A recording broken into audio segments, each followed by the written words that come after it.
Well, Social Security experts are already forecasting the cost of living adjustment for 2024.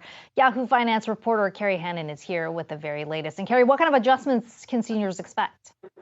Exactly. As inflation has started to cool, this number's coming down. And the first estimate out of the gate is from the Senior Citizens League, and it could be as much as half of what last year's was. They're calling for a 3.1% increase versus the 8.7 we saw this year. Now, it's early in the game. You got to realize this is truly crystal balling it, because how the COLA, the cost of living increase, is calculated is from the Consumer Price Index.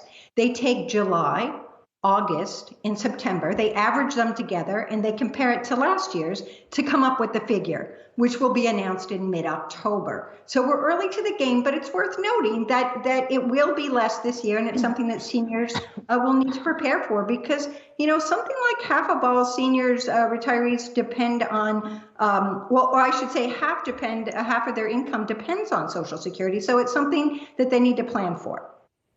And Kerry, we've started to see inflation moderate, but if we're talking about a 3.1% adjustment, would that be enough for more seniors?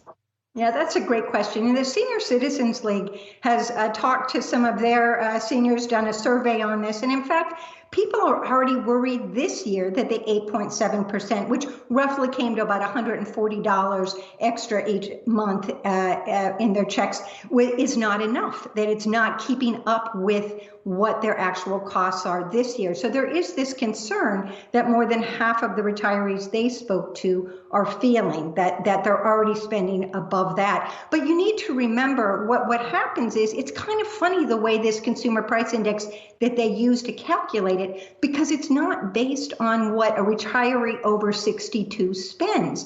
And so what the Senior Citizens League found is that, in fact, it calculates for a very small percentage of someone's budget in that index. Maybe 6% is for healthcare costs, when in fact, most retirees that in their survey, about 29%, they said most of them, 29% of their budget went to healthcare, not that 6%. So there is a disconnect here, which is why it can be a little squishy and how it actually can help a retiree. So again, all these numbers are early on, but it's worth taking note of that. It's important that, yes, it is adjusted for inflation. This is a great thing about Social Security, but it may not be enough for some.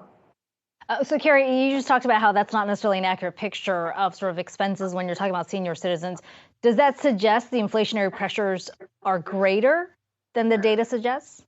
Yeah, I mean, it depends, but there are different spending patterns. For example, as we talked about, healthcare costs may be more, food costs may be more than what the index is based on somebody who is currently still working. So there's a little bit of a disconnect of what retirees spend on that makes it difficult. But again, when you are on a fixed income and there is any inflationary pressure, it is concerning, because that is what you have. So, right now, as we saw this year, as I mentioned, it was $140 a month increase. That was great. But again, inflation continued. So they're still feeling the heat of that. And moving forward with a reduced number at 3.1% perhaps next year, they're still carrying the weight of the inflation that they've had last year and this year.